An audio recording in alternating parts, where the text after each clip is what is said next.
Have you ever resisted going live, or even perhaps putting a photograph of yourself on social media? Have you ever cringed at the thought of making a reel on Instagram, or just literally showing up on video in any way? If so, I hear you. I've been there. I still feel that way quite regularly myself. And today, it's all about getting visible. Welcome to Action Taker Tribe. I'm Jo Ingram. And today, let's get visible, because it's all about challenging the fears that we have about showing up and being visible for our business. Now, why do we need to do it? Really, when you first move into this online business world, you think, seriously, have I got to do that? Is that part of it? Surely I can avoid it, right? Is there any way around it, a different route that I can take? Perhaps I can just stay really, really quiet, not have to put myself on social media. Perhaps I can just put some Canva stuff, right? Some nice quotes. Look, all that's great, but let's really think about what we're trying to achieve here. Think about your purpose. If you have a purpose, and I know that you do if you're listening to this, you have a business that you want to grow, you're heart-centered, you care, you want to serve, well, you'll need to show up. Because in order to create transformation and really help other people, you are going to have to show up and be visible. Building a heart-centered online business is very much about creating relationships. It's about creating that connection and that resonance. Perhaps you've heard the phrase about know, like and trust. Ultimately, for somebody who doesn't know you at all, to move to a position where they want to work with you, you have to create a connection where they get to know you, they get to like what you're doing, and ultimately they'll need to really trust you if they're ever going to part with money and work with you in that way. Being visible is really important in order for you to attract and repel. Have you heard this phrase? It's the idea that the people that are going to work with you are going to be attracted to you, but equally, people will be repelled. It sounds kind of frightening, but it's actually beneficial. You don't want people hovering around your social media or being in your sphere that aren't really leaning in, gaining from what you have to share, and ultimately becoming buyers for your business. And the less we show up visibly, the less easy it is to either attract or repel. People can only decide if we're their person, if they can see us, if they can really get to understand what we have to offer, whether they know that they resonate with our message, and whether they know, like, and trust us. And ultimately, the longer you resist being visible, the longer it will take to attract and repel, and ultimately, the longer it will take for you to build your business. And growing your business is very much about growing your following. It's about creating a following that you can give value to, a circle of people who are your ideal avatar that are going to be really interested in what you have to say and really benefit from when you say it. And ultimately, they'll become the clients that you serve. And in order to grow, and most importantly, create the impact that we dream of doing, we have to grow our exposure, gain awareness. More people have to know about us. And if we hide ourselves away and we're not visible, it's going to be really, really difficult to do that. We have to grow in order to be credible. People have to know what we do, like what we do, and want to know more about it. So it's great to understand, sure, I've got to be visible, but how do I need to be visible? What ways should I be visible? And I'm sure you already know that it's about creating content, and content comes in many shapes and forms. And this is important because not all content is equal. Some content is going to be much more effective than others. Now, a good example is if you have an Instagram account and you feel it's not growing, and yet you just put out quotes and the odd photograph, and you're wondering why it's not compelling. And that's because certain content is just going to have more bang for its buck. And if you're going to focus on it, you might as well start on the areas that are going to make the most difference. So I'm going to share with you now 3 tips to maximise the effectiveness of your content. And this is from the experience that I've had, but also from feedback that many of the experts have to say. Tip number 1, quality content. You really have to give value. It's not enough just to put content out. Now, don't get me wrong, consistency is so important. And if you are putting out content every single day, I applaud you. You are totally on the right track. But also consider what the quality of the content that you're putting out is, because quantity does not beat quality. Let your content shine with your personality and genuinely help. It can be entertaining, it can be practical. The approach isn't as important as the fact that it really resonates and adds value for your avatar and clients. I'll give you an example of how this has worked for me. Recently in my Instagram, instead of just putting out one quote, I started to create carousels. That's where you have a number of different pictures that people can scroll through. And what I've done is put mini trainings in there. So in all likelihood, this exact podcast episode that I'm recording now, I'm going to turn into a mini carousel training on Instagram.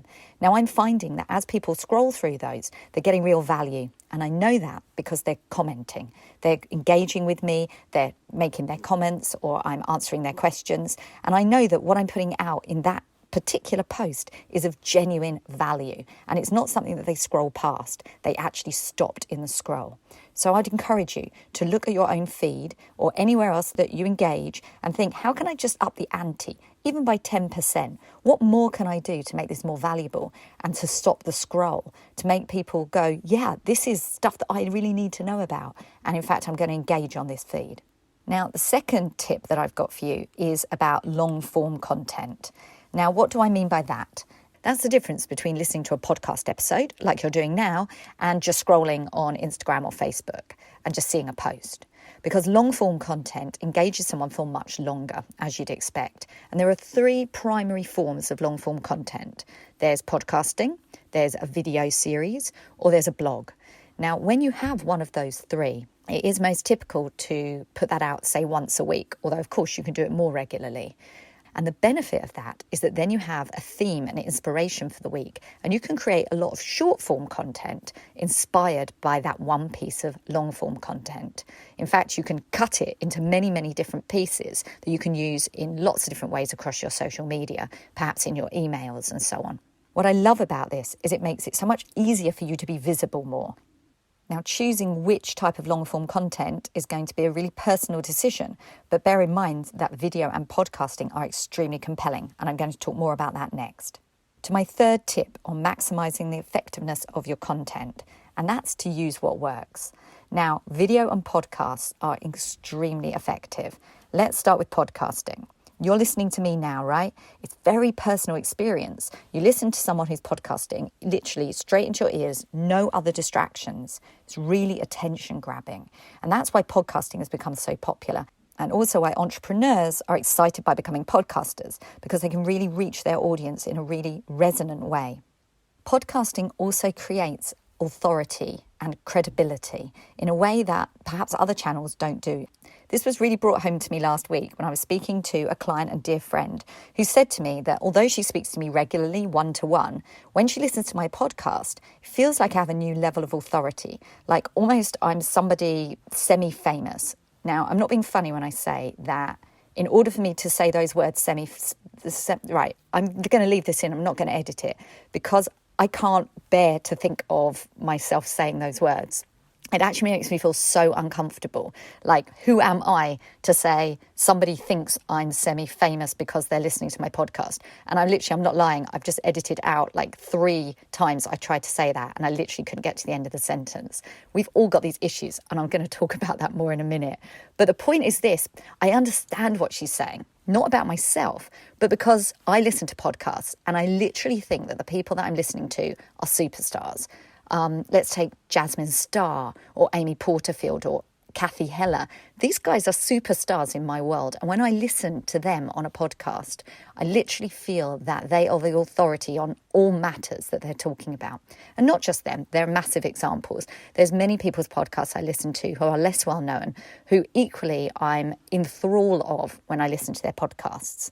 So let's just appreciate the power of podcasting, and potentially you could be using it more to your advantage if you're not already.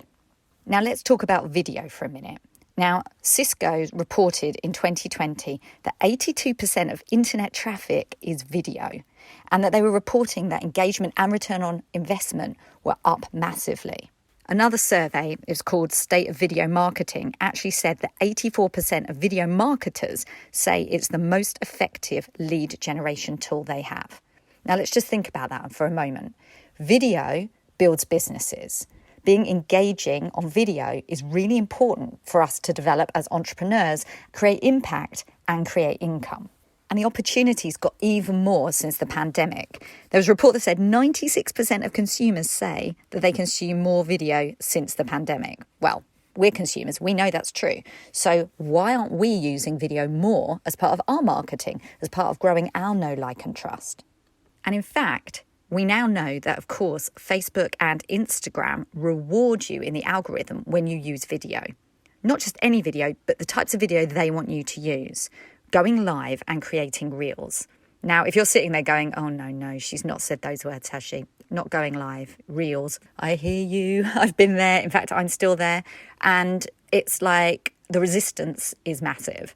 We see the reels. I mean, have you been scrolling through them? I've become a little bit obsessive about watching reels. And it's a funny thing because I've got a 17-year-old daughter and she's obviously obsessed by TikTok. And right through the pandemic, I've been watching her scrolling through TikToks. And I went up to her and I said, what on earth are you watching these for? This is absolute drivel. There's nothing of quality here. Why aren't you just watching a program? I just didn't get it. Now, fast forward, best part of a year into the pandemic, and she and I sit together scrolling through these reels with me going, oh, have you seen this one? Have you seen that one? And I'm finding them absolutely compelling. I love to see the creativity that different people have, but also I'm obsessed by the fact that people are giving so much value within their reels. I'm getting genuine help and advice in what amounts to 30 seconds on video, sometimes a little bit of pointing at words that appear, sometimes talking, sometimes dancing. You're never going to see me do that, by the way. I hope you don't. And also just the fact that what they're able to do is be really, really relatable, often in a funny way, often in a really endearing, heart-centered way that tugs at my heartstrings. There's been some stuff on there that I'm amazed they're able to use a reel to actually express things like grief and so on. But the point remains that you're rewarded in two ways by doing these sorts of things. Firstly, you get this amazing resonance with people, like I'm just describing, the passion that I'm feeling by watching these reels. And I'm absolutely motivated to learn more about the people doing them. And so are millions of others, clearly. But also the fact that Instagram and Facebook actually reward you in the algorithm. So if you become visible by doing a reel or going live, more people will see it. That's all it means when we talk about the algorithm. It's just being put in front of more people. And that ultimately is your goal. Remember, right at the beginning, we talked about awareness. We talked about being visible so you can grow your impact. And that's what we're talking about here. So when we're looking for effective ways of being visible, really that idea of creating reels and going live are going to be the most direct way for you to do that. Now, of course, for most of us, they're the way that we want to do least.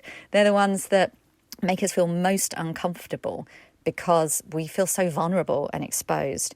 And I'm right there with you. I find it incredibly difficult. And that's why this episode would not be complete without a quick discussion about overcoming the fear of visibility. I wonder if you thought I'd get there. I wonder if you were listening and thinking, you know what, that's all well and good, Jo, but I don't feel it. I'm feeling quite anxious, actually. And I'm feeling it too. I'm going to be really honest. And I'm going to say, if you go onto my Instagram or you go to my Facebook, you are not going to see me go live yet. You're not going to find lots of lives on there because I've just found it so uncomfortable. My resistance has been so high. Now, I tell myself, if you've grown to love reels, you can grow to love going live. And I'm moving that direction. I really hope over the next week or two, you're going to see me go live. If you do, give me a wave, encourage me. Tell me that you've heard me tell you that. It makes me feel quite uncomfortable. Now, let's look at why. Why do we feel uncomfortable? Well, there's a few reasons that at least I know of. One is imposter syndrome. Of course, imposter syndrome. I think one of my very, very first episodes on this podcast was about imposter syndrome. And the interesting thing is since then, quite a few people have said to me, oh, I heard that episode. It really resonated with me. And it's funny that that's the one that crops up time and time again. And it kind of doesn't matter what stage of our business we're in. We continue to feel like an imposter as we level up. And perhaps it's just time to embrace it. Perhaps we will always feel that way. But the trick is to do it anyway. You know, the worry that people are going to judge us, is that really true? Are people judging us or are we judging ourselves? And I know for a fact, for me, it's the latter. There's a story I mentioned in an earlier episode, but I'll tell you again in case you haven't heard it. And it was the one as I was transitioning into being a business coach. And I had left my job. When I say left, I mean I was laid off, made redundant. But certainly I moved out of my career, which had lasted 20 years in the advertising industry in London. And I had already launched my new business and I was already working with clients, but my LinkedIn hadn't changed. If you'd gone to my profile, you would have seen that I was still a director at an advertising agency. And why hadn't I changed that? Of course, in retrospect, I know exactly why. I was scared of being judged. I was scared of being visible, stating what I was now doing. I felt like an imposter, all the things that I've just spoken of. And the day I went in and just changed that, just lightened my heart immensely, and I was able to move on. It was such a block. And this idea that sometimes there's something we think is a problem, but actually the fear of visibility is behind it. A good example of a client that I worked with, she told me that she just couldn't get her Facebook group right. Just couldn't get it right. She couldn't come up with a name. She wasn't really sure of what to do in the Facebook group, and consequently weeks were passing. She wasn't taking action. And you know me, I'm the action taker coach. I love taking action. And I really, it was my mission to help her get over this barrier. And it transpired as I worked with her that it wasn't a problem with her imagination on the name of the Facebook group. In fact, we solved that, within 10 minutes, we'd come up with a great idea which she loved. But the real reason was that she was really scared of being visible, because she knew once she'd solved those problems, named her group, decided how she was going to communicate what she wanted to say, she'd actually have to show up. She'd have to become visible. And it was interesting because, of course, once that was identified, she was able to overcome it. She was able to be brave, to know that nothing bad would happen, that she could do it. So my question to you today is there something that you're resisting that actually the fear of visibility is behind? And if it is, what can you do about it? Because now's the time for us to stop playing small. Stop having this fear of failure, or even, if you're like me, a fear of success. What might it bring? Does it mean I need to work harder? Does it mean I need to give more? What does it mean? Fear of success, fear of failure. Let's stop playing small and know that we can step into our purpose, step into our power, and we can be visible. Being visible is just a way of communicating. And one other reason that I just really want to talk about today about fear of visibility, as a woman, a middle-aged woman, our appearance and how we come across on camera is something that seems to hold us back. And I don't like put makeup on. In fact, since I stopped being in the corporate world, I have loved the fact that I barely put makeup on. It's not because I don't like how I look in makeup. I'm just lazy. I can't be bothered, and I like my skin not to be covered in makeup. But that causes some problems for me, because when I think about going live, I think, oh, I'm not wearing any makeup, or I haven't done my hair. Can I? Oh, no, not today. I'll do it another day. In fact, I saw some great advice from somebody that specialises in visibility on Instagram. And she described how she has one day a week where, like on a Monday, she'll always get up. She puts her makeup on. She does her hair nicely, puts on something nice to wear, and does everything for her visibility. She'll make her reels. She'll go live. She'll record some stuff. And I'm like, you know what? That is a really smart idea, because I'm actually using my appearance as an excuse not to go live. I think, should I go live today? No, I can't. I'm not wearing any makeup. Haven't got time to put it on. I can't be bothered. It's towards the end of the day. I'd only have to take it off, right? Ridiculous. I hear myself say these things and I think, wow, it's time to level up. I need to go live. I need to decide how to do that. And that's my next point. We need to overcome those blocks and barriers in advance so that we're not finding we're shying away from visibility simply because we haven't solved that small thing that will stop the resistance. So let me ask you this. What's the worst that can happen? If you show your face on camera, if you go live, even if you stuttered, even if it wasn't clear, even if you weren't wearing makeup, even if you felt like an imposter, what's the worst that can happen? If you fear being judged, as I have and do, then just know that no one is watching you, waiting for you to fall. People who are watching you mostly just love what you do and want you to succeed. And the few people, and I bet if you think about it, picture that person in your mind, you're like, yeah, gosh, if they saw me, I'd be so embarrassed. You know what? That particular person isn't worth your time or energy and probably isn't paying that much attention to you. That certainly when I think about people from my old job and my old career, I felt mortified. I thought, gosh, what if they're listening to my podcast? What if they see me do one of these finger pointing reels? And then I realized, you know what? Even if they judged me, the other side of the coin is so important. And that's the next question, which is, what's the benefits of putting yourself out there?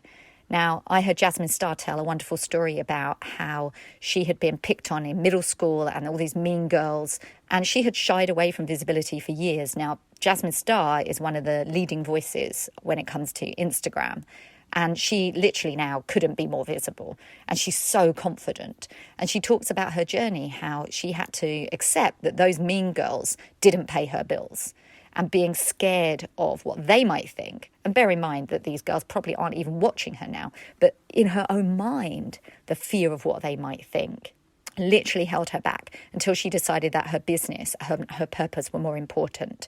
And that's how I feel now, and I hope that you will feel too, because it is our time to just step into what we can achieve and not be held back by these mindset problems that aren't even real. And that's why we just have to get comfortable with being uncomfortable. We are pushing out of our comfort zone, not just as business owners, but as humans.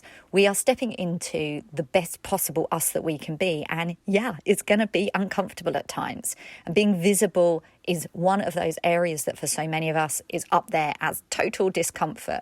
But just take a little step in that direction. Choose one of the ways that you can increase your visibility. Know that you're doing it for your business. Not because you're vain, you love the sound of your own voice, you love to watch yourself on camera, all of these things that make you think, oh my God, how can I possibly do this? Just know that you need to, because the people out there need you to be visible so you can help them and so you can serve. Right, I feel all fired up, so I'm going to go and think about how I can increase my visibility. I hope that you do too. Feel free to tag me in any spaces where you are stepping up your visibility. I would love to see it. Just to remind you, if you haven't already subscribed, please do. And please leave me a comment. I would love to know what you think about my podcast. Please share it with anybody else who would find this interesting, who's growing their business, who perhaps has moved into coaching or course creating in the last year. I'm here to help. Have an awesome action-filled week. Speak soon. Bye now.